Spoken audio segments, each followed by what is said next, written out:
Hello. Welcome to Tea Time Tuesday. Oh my God, it's been a day today. It's been a day. Holy cow. Yeah. I mean, I've been up, taking the kids to school, making sure they're all up and out the door, taking the dog out. He got me up early. He got me up at Cersei's. He got me up. He's a German Shepherd, just in case you don't know. And this is the first time you're joining me. Um, and I don't know. He really he really had to go to the bathroom. So I'm like, okay, you gotta go, you gotta go. But then hey, when I brought him back in, he still kept crying. And even though I gave him a few, snacks, and I tried to settle him down, he still wanted to go back out again. And I'm like, but you just went out. And I'm like, I got a feeling he's constipated. Either that, or he will not go to the bathroom or use the bathroom because the grass is wet. Now, when the grass is wet, he does not like getting his tushy wet. He doesn't like it. So sometimes instead of him, making on the grass, he'll make on the sidewalk. And I was like, no, you gotta make on the grass. So, and then after that, he got me up, and I decided just to stay up and do all the things that I usually do in the morning as a grandma, trying to take care of all the kids.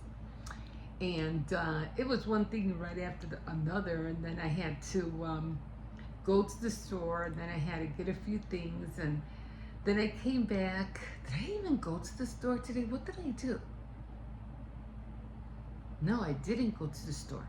I started making cookies because I was like, I have to make cookies, and then I had to make a cake. So then I was on a road, and I said, I'm just gonna start doing this, start knocking everything out, because next thing you know, time's gonna fly, and next thing you know, it's gonna be like, day's gonna be over, and I don't got time to waste. I usually never have time to waste. So yeah, because I had made a batch of cookies, which I'm making for Thanksgiving. They're turkeys, pumpkins, because I wasn't able to make the Halloween ones. The ones I really wanted to make, so I wanted to make bats and the witches' hats and all that, but it just didn't happen. So I said, well, at least let me make some, for Thanksgiving. So I made a whole batch, and I said, this is not going to be enough. So I decided to make another batch, and I did. I put them all, they're all up, in this tin, what do you call it, container that I have up there, storage up there. So, and hopefully by this weekend, because tomorrow I have to go out. I definitely have to go out tomorrow. And to the post office, I have to go deliver a package and get my passport.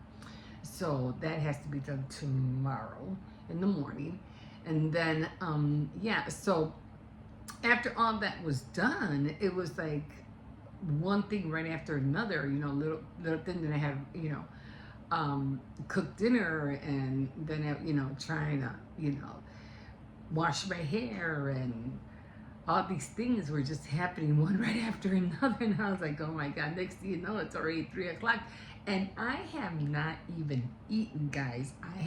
All I had today, aside from coffee, was 2 mints. One was a green mint, and one was, I don't know. I don't know what you call them. They're like lavender mints. I'll show you next time I come on, or next time you see me on one of my daily vlogs. You'll see them. I forgot what they're called, but they come in a purple pack, and they're kind of like, they taste like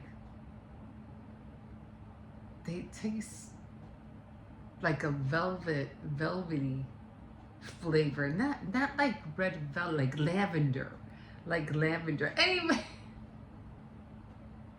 if you come this far, my name is Emma, and I usually do this. I just sit here, talk about what happened, what's going on in my life, and just have a cup of tea with you guys. So right now I'm just drinking just regular black tea.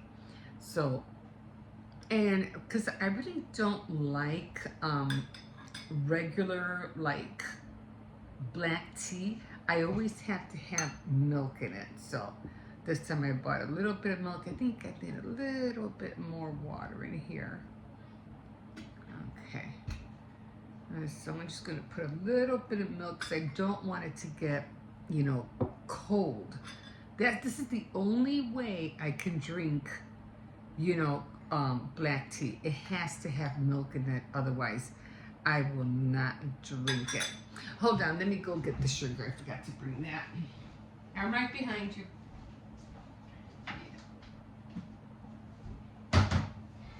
And so let me come around this way. So I don't know. I did go to see the doctor, and I forgot to film that. But I did, you know, I don't know. They weighed me, and I weighed like over 180, 187.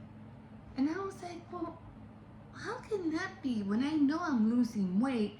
I might not, I don't remember being close to 200, even though I think I was a little bit more bigger, but I know I've been losing weight.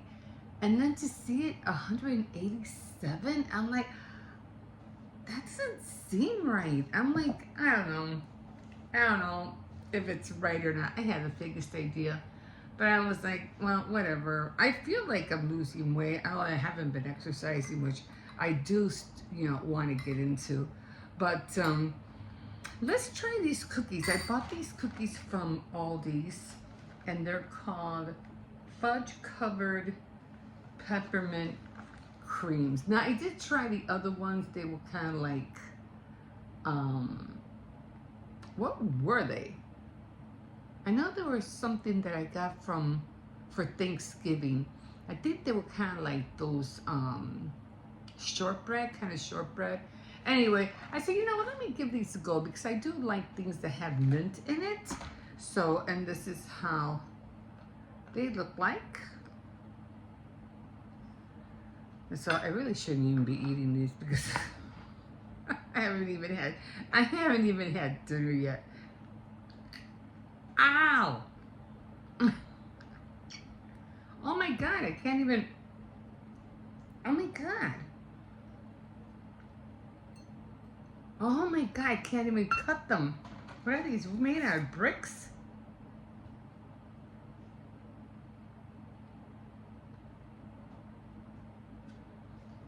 Guys, I can't even bite into it. That's how hard it is. Let me dunk it in here.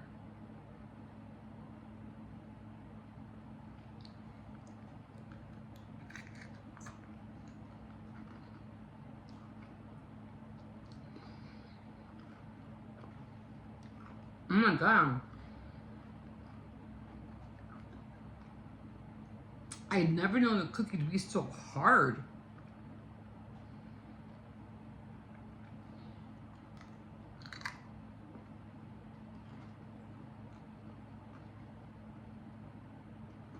Mmm.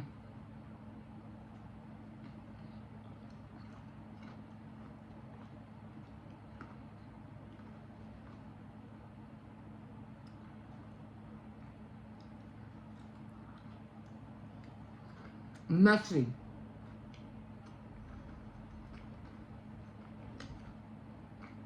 These cookies are hard.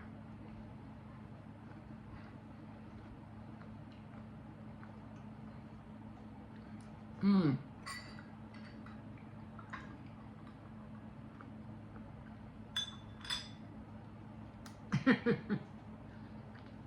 Oh my God.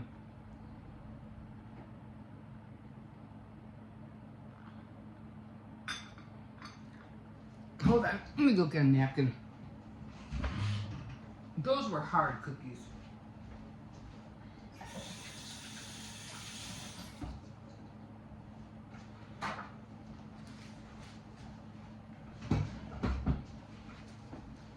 But they are good.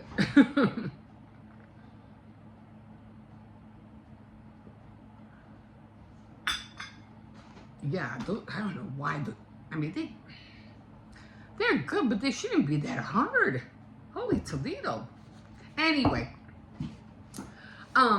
so I am still reading Taking It Off from Maya Banks. And I was doing a little bit of reading on here. And I don't know. She kind of like, I think her name is Chelsea. Chelsea? No. What's her name?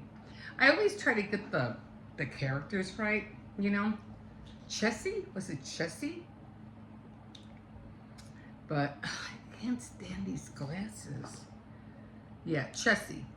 Chessie and Tate. So it's about a married couple, and I don't know.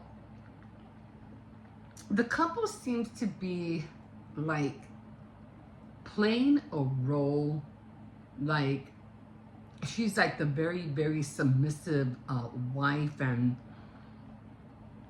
not that he's kind of like the controlling type.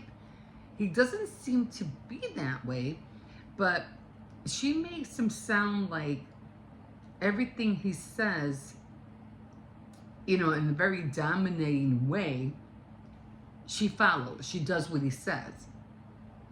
And I'm like, wow. Like, why would you want to be, I mean, like, she doesn't have a voice of her own, or he's always telling her how to do things and when to do things, and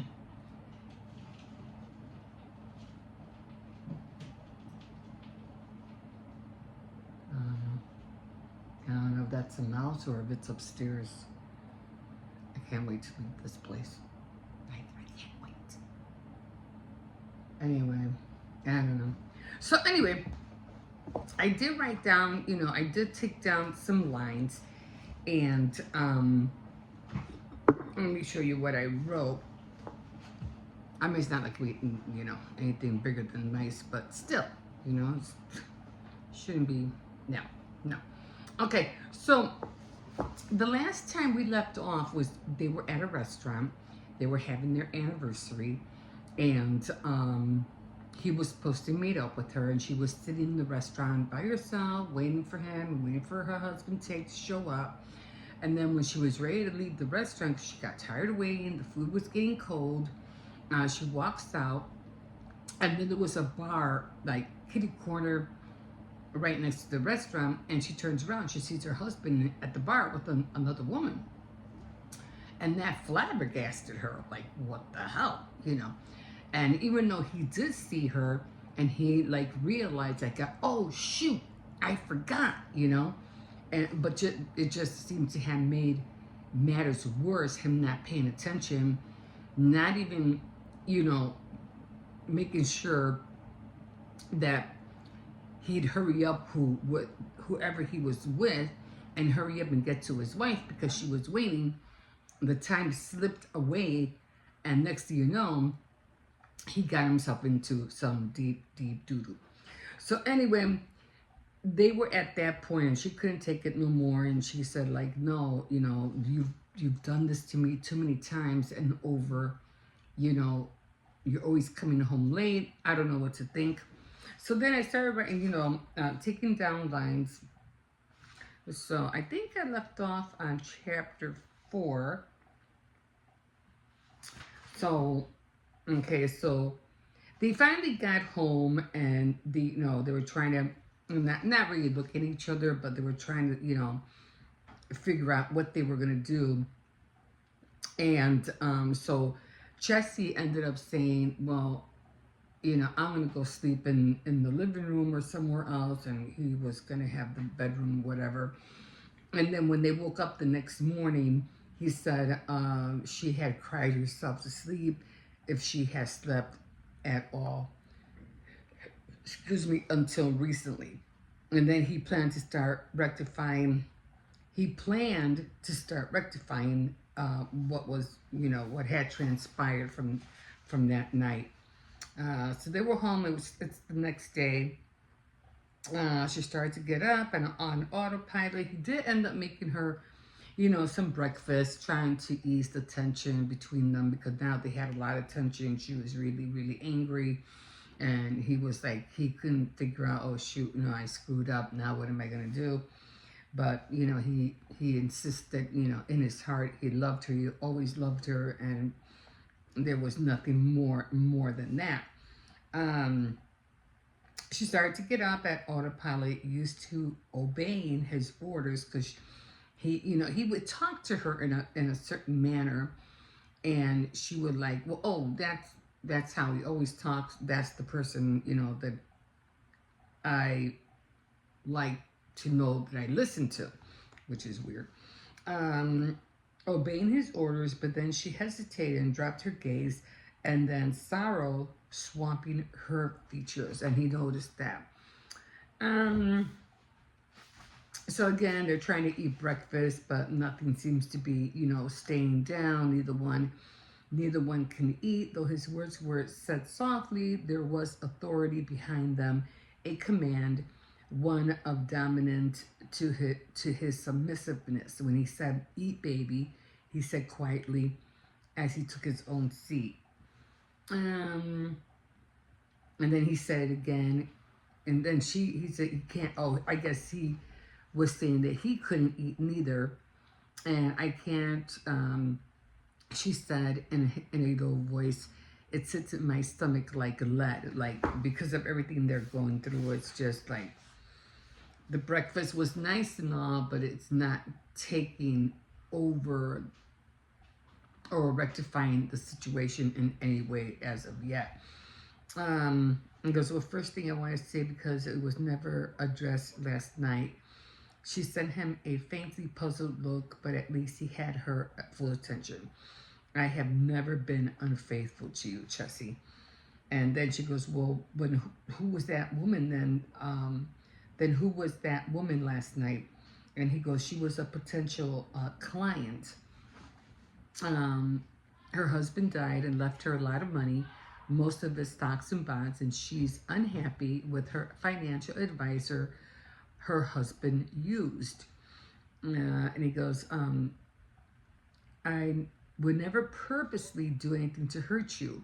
You have to believe that. And she goes, but you have hurt me, she whispered over and over. And I can't even count on two hands the times you left me for a client. So this has happened before, obviously. And so I could have sworn I did underline some more stuff. Okay, I don't think I did because I was helping my grandson with his homework. Okay, so let's go back. Okay, so let's just read a little bit here. When we're at Friends with Josh and Kylie and Jensen, when I'm alone at the house on the weekend because you're off golfing with clients and taking them to dinner without me. You need to include me in your dinners and social affairs, but then you quit. Are you ashamed of me? Did I fail you in some way? He was shocked he was shocked by her outburst. She probably never really expressed, her outburst or how she felt inside until this happened. So it was probably new to him, like, whoa, where's all this coming from, He was shocked at her outburst. God, by the magnitude of hurt she was feeling, all piled up and finally exploding last night. And now he flayed his heart open and he was bleeding on the inside for all he'd done to this precious woman. God knows Chessie failed me. Me ashamed of you. Yeah, that didn't sound right. God, no, Chessie. Fail me. Oh, yeah. Like if she failed him in some way. Me ashamed of you. You are the most beautiful woman in the world to me. You light up the entire room when you enter. Ashamed? Jesus Christ, I don't even want to burden you anymore. I could see how it was affecting you being called upon so many times, always going out or entertaining him, and you taking care of all the details. I see the toll it was taking on you. So I guess maybe he stopped asking her because he knew that she would go, above and beyond, to make sure everything was done properly. But then again, did she have not a voice to say, not tonight, not this time, maybe another time? I mean, it's one thing living for yourself, but it's a whole different thing when you're trying to live for somebody else. It just doesn't work. So, and then I guess he felt guilty, so I guess that's why he probably stopped inviting her. And then maybe she didn't relate that to him, or when he stopped, she was probably wondering why. I mean, when you do something consecutively and then all of a sudden you just stop, then behind your head you start asking questions. Or why didn't he ask me this time? How come he didn't ask me the last time? Or what's going on? Then you start questioning things. I could see the toll was taken on you. I never wanted that for you. I wanted you to be financially secure, for you do whatever the hell you wanted in your free time. Nice of you to say that. Not always having to rush around because of the obligations I had. They weren't yours to bear. I never minded. Again, she never cared. But again, when you're doing it often, then all of a sudden the brakes come on. Then you're thinking, what's going on? Then, she said in barely above a whisper, I felt important to you, like we were a team. I wanted to support you, be there for you. And then it was the only way I got to spend time with you, because you were always gone, always on the phone, never here with me. And then I lost that too. I lost you. You haven't lost me. Darn it, damn it. Chezzy, I love you. I can't say that enough. Can't say that enough. Nor can I say I'm sorry enough. I wish to hell I could say that I saw when everything went all wrong, but it just happened gradually. I took for granted that you'd always be here. My wife, the woman I loved. Don't you turn this around on me, she said, fire sparking in her eyes that had been dull and filled with sorrow just a minute ago. Don't you dare insinuate that I haven't been here. I've been here every damn day waiting for my husband to come home to be here to fulfill my needs. You're supposed to be my dominant, Tate, and even my friends and their significant others could see you aren't living up to your promise to me when I gave you my submission. Tate's lip thinned in a tight line. What the hell do you mean about Dash and Jensen seeing anything? Chessie gave him a tired look. They're both dominant and they treat Joss and Kylie like queens. I've heard from them time and time again that in return for the gift of my submission, you're supposed to put the needs above all others, that you're to cherish me and my gift absolutely, respect it, recognize how precious such a gift is, and they said you're failing miserably. Again, you know how when friends interfere, they're like, oh, well, he's not taking you seriously, you're supposed to come first. Well, you know how that goes. Now, how do you think that makes me feel to have my marriage picked apart and judged by my best friends and their husbands, or rather, husbands and lover in Kylie's case? Tate let out a growl. They have no right to judge anything. What we do is our business and our business alone. Our marriage is not up for public speculation, ever. Chessie's accusing eyes found his. It seems that if we were living up to the promise and acting as a true dominant, that's a weird word, not to mention husband and lover, that no one would have fodder to point out the shortcomings. The shot hit home and left him devoid of speech for several moments. She was right, and it hurt that he had no comeback, no excuse. There's no one else in this relationship except you and me. And finally, he said in an inner voice, I readily admit that I really effed up, and I intend to rectify that starting now. This is our anniversary weekend, and I intend to salvage it. Yeah, that kind of like moment passed. She looked at him for a long moment, hoping, stirring it in her eyes. How? Yeah, like, really? She whispered. It goes beyond a simple weekend, he continued, briefly ignoring her question. There's a hell of a lot more I have to make up for, and a weekend won't do that. I have to start over from the beginning and make damn sure I never let you down again. Going forward, you will be put first in everything, Chessie. I don't expect you to believe it right now. I have to regain your trust, and God, I hope you love. I hope you love. I hope your love as well. I'm not letting you go without a fight. Let's see. Chelsea's expression softened and she offered him the first smile he'd seen in a very long time. He couldn't remember the last time she smiled, and that hurt him. He couldn't look back and pinpoint a time, and now he realized just how long she'd been miserably unhappy. He ignored the signs, so wrapped up in his job and ensuring his business grew and flourished after his partner had bailed. All at the expense of the one person he loved the most in the world. I do love you, Tate, so very much. I never stopped loving you. Thank God, he whispered fervently, relief pouring over him. I don't want to leave you, she said in fervently as he had. That was never an option for me. I hope I never gave you that impression. God, it's the very last thing I ever want. I can't imagine my life without you, your love. I just want us back. That's all I want. Your dominance, your love, your priority. That isn't too much to ask, is it? Am I being selfish? I fought with myself for 2 years, feeling guilty. 2 years, that is a long time. I knew we were working so hard to keep your business going, but I can't do it anymore. I don't care if I sound selfish. I want us back.